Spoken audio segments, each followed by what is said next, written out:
यादव जी के नेतृत्व में और सीपीआई सीपीएम के जो लोग हैं और सीपीआई एमएल के, उनके साथ भी बातचीत हुई है और 15-16 तक सीटें फाइनल हो जाएंगी कि किन किन सीटों पे हम लोगों को लड़ना है। पासवान जी में महागठबंधन में कांग्रेस भी है।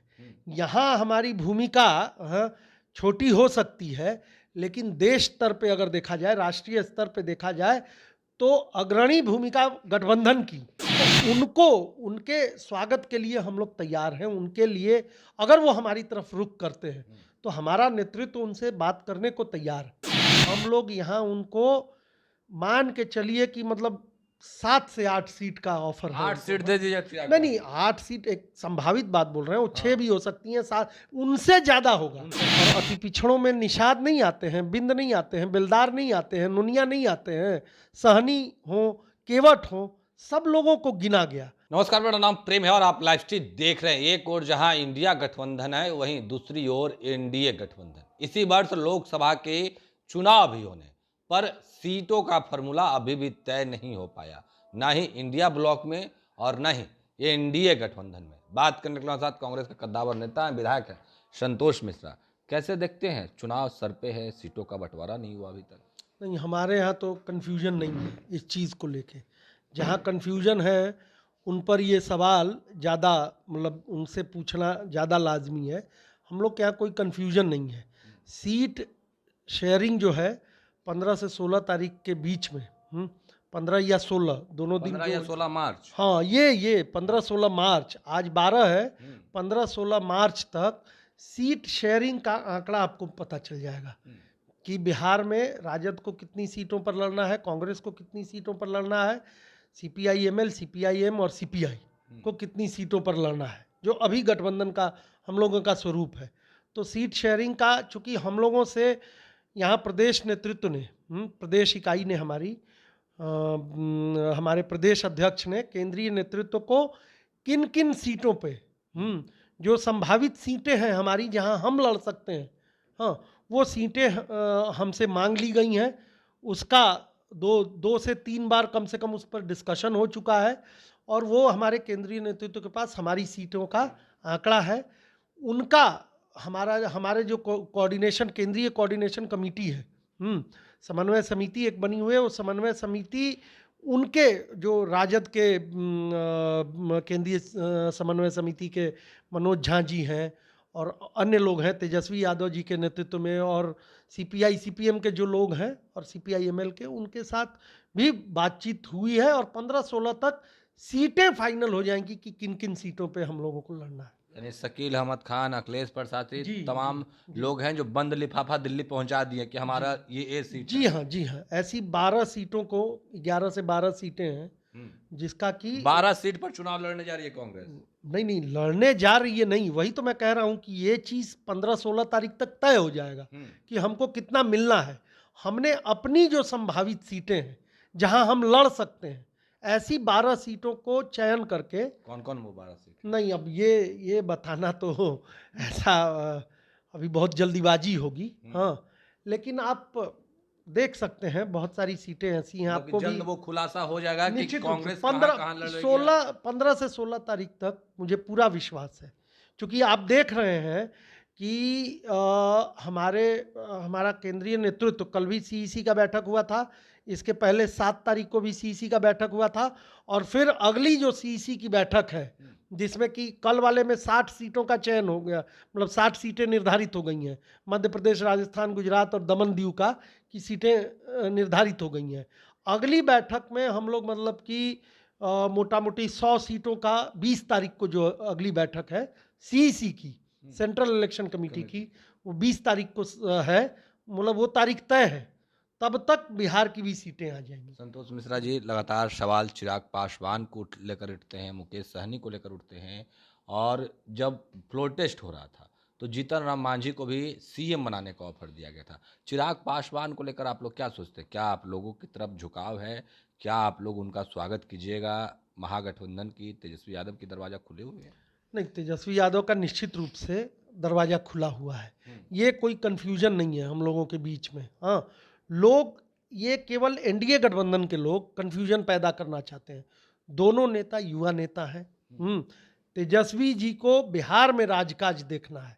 तेजस्वी जी बिहार को संभालेंगे और चिराग जी अगर हमारे साथ आते हैं तो वो राष्ट्रीय राजनीति में उनकी पृष्ठभूमि है और वहाँ वो संभालेंगे, केंद्र को संभालेंगे। तो इस तरह से दोनों की अपनी अपनी भूमिकाएं तय हैं। ये हम लोगों के पास कंफ्यूजन नहीं है अगर वो हमारे साथ आते हैं तो। ये एक बहुत बड़ी आप बात लोग लीजिएगा।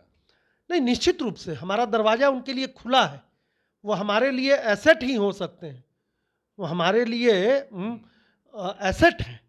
तो अगर उनको, चूंकि वो अपने आप को उपेक्षित वहाँ महसूस कर रहे हैं और उनको बहुत लोग तो ऐसा है, वो जो एनडीए गठबंधन के कुछ लोग ऐसे हैं, कुछ राजनेता ऐसे हैं जो कि उनको अपमानित करने पे तुले हुए हैं। कौन? अब मैं नाम नहीं लेना चाहता हूँ, इशारों इशारों में आप यानी समझ सकते इशारा हैं। नीतीश ऐसे कुमार की दो ओर तीन है? नहीं, 2-3 लोग हैं, वो भी हो सकते हैं, माननीय मुख्यमंत्री जी भी हो सकते हैं। मुख्यमंत्री जी से तो ये तो जग जाहिर है कि उनका 36 का आंकड़ा है। चिराग मतलब पासवान राजनैतिक विरोध, राजनैतिक निजी विरोध की बात नहीं कह रहा हूँ, राजनैतिक विरोध तो मुख्यमंत्री जी से है ही, हाँ। लेकिन वहाँ एक और व्यक्ति हैं, आप देख ही रहे हैं। तो जहाँ चिराग जी का जो अपना हक बनता है उसकी कोई हकमारी करेगा तो चिराग जी क्या करेंगे? हमारी तरफ आना ही है उनको। इस मतलब हम लोग भी खुला अच्छा, ऑफर। तेजस्वी यादव चिराग पासवान के साथ, चिराग पासवान तेजस्वी यादव के साथ आते हैं तो उनको क्या मिलने वाला है, क्या दीजिएगा नहीं, आप लोग? चिराग पासवान, ये देखिए, ये कहना गलत होगा कि सिर्फ तेजस्वी यादव के साथ आते हैं। चिराग महागठबंधन में आते हैं। पासवान जी में महागठबंधन में कांग्रेस भी है। यहाँ हमारी भूमिका छोटी हो सकती है, लेकिन देश स्तर पे अगर देखा जाए, राष्ट्रीय स्तर पे देखा जाए तो अग्रणी भूमिका गठबंधन की, इंडिया गठबंधन की जो अग्रणी भूमिका है, उसकी अग्रणी भूमिका का जो सबसे बड़ा पात्र है वो कांग्रेस पार्टी ही है। तो एक राष्ट्रीय राजनीति में चिराग पासवान जी की अपनी पहचान है, एक अपने तरह के वो नेता हैं। तो उनको, उनके स्वागत के लिए हम लोग तैयार हैं। उनके लिए अगर वो हमारी तरफ रुख करते हैं तो हमारा नेतृत्व उनसे बात करने को तैयार है। बात करने के लिए तैयार हैं आप? जी जी, एकदम निश्चित तौर पे हमारा कितना सीट दीजिएगा लोग? नहीं, मैंने तो कहा एक संभावना बन रही है। अगर वैसी परिस्थिति आती है तो उनको उन लोगों से ज़्यादा देंगे, पहली बात तो। ज्यादा दीजिएगा? हाँ, निश्चित रूप से जो उनको वो मांग रहे हैं, वहाँ तो मुझे जैसा आप ही के माध्यम से सुनने देखने में जो आ रहा है, 5 सीटें मिल रही हैं, 5 में से 3 इनको मिलेंगी, 2 इनके चाचा को मिलेंगी। हाँ, और राज्यसभा का एक भुलावा दिया जा रहा है राज्यसभा सीट के लिए, जो कि ये मांग रहे हैं, उसका भी कोई तय नहीं है कि देंगे कि नहीं देंगे। तो बात की ना बात है। अब तो राज्यसभा का चुनाव यहाँ हो गया, 2 साल के बाद ही ना आएगा, है? तो वो तो 2 साल के बाद देखा जाएगा, तब भविष्य में क्या होगा कौन जानता है। हम लोग यहाँ उनको मान के चलिए कि मतलब 7 से 8 सीट का ऑफर है। 8 सीट दे दीजिए। नहीं, 8 सीट एक संभावित बात बोल रहे हैं, वो 6 भी हो सकती हैं, 7 उनसे ज्यादा होगा। उनसे ज्यादा होगा, हाँ, एनडीए और गठबंधन अकेले उनसे ज्यादा होगा। वहां तो उनको 3 के अलावा मिल नहीं रहा है कुछ, और उसमें भी हाजीपुर का श्योरिटी नहीं है।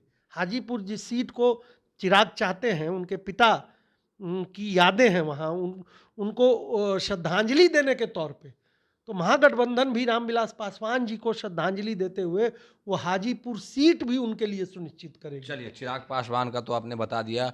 मुकेश सहनी अभी किसी गठबंधन में नहीं है। साफ शब्दों में करें, जो निषाद समाज का भला करेगा, जो निषाद समाज के लिए सोचेगा, उनके साथ हम जाने के लिए तैयार हैं। क्या आप लोग सोचिएगा या फिर नरेंद्र मोदी सोचें? नहीं, हमने तो महागठबंधन पूरी तरह से, हाँ, अगर अभी आप देखें तो हम लोग के प्रतिपक्ष के नेता हैं तेजस्वी जी। एक भगीरथ प्रयास किया उन्होंने। ये जो जनगणना हुई, जनगणना, सो कॉल्ड जनगणना जिसको कहते हैं, बिहार में जो जातिगत जनगणना जिसको हम लोग मान रहे हैं, उसमें एक अहम भूमिका थी तेजस्वी यादव की। तो उसमें क्या अति पिछड़ों की गिनती नहीं हुई, और अति पिछड़ों में निषाद नहीं आते हैं, बिंद नहीं आते हैं, बेलदार नहीं आते हैं, नुनिया नहीं आते हैं, सहनी हो, केवट हो, सब लोगों को गिना गया और उनकी संख्या बहुत साफ है। और फिर उसके बाद हमारी ही सरकार के अंतर्गत जब ये जनगणना का रिपोर्ट पेश किया गया, जो जातिगत आधारित जनगणना का, उसमें जितनी संख्या, अति पिछड़ों की जो संख्या देखी गई, उसमें भागीदारी भी सुनिश्चित करने के लिए एक प्रयास किया। हम लोग उस समय सरकार में साथी न थे माननीय मुख्यमंत्री जी के साथ, वो जो 10% का आरक्षण का दायरा 15% जो बढ़ा, और है हम लोग के साथ रहते हुए ना बढ़ा, ध्वनि मत से हमारा समर्थन था तब ना वो पास हुआ सदन से, पिछले शीतकालीन सत्र में ही पास हो गया था।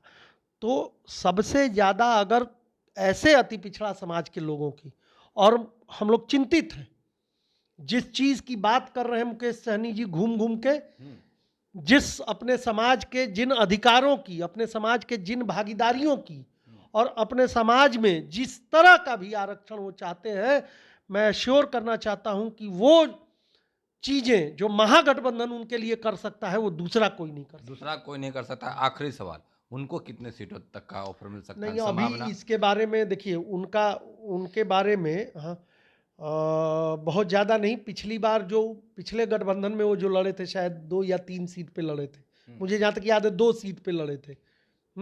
तो 2 सीट की संभावना है कि 1-2 सीट उनको भी दिया जा सकता है विधानसभा में, फिर उनके लिए देखेंगे हम लोग। चलिए, संतोष मिश्रा थे, कांग्रेस के विधायक थे, क्या कुछ जानकारी दे रहे थे, हमने आपको सुनवाया है।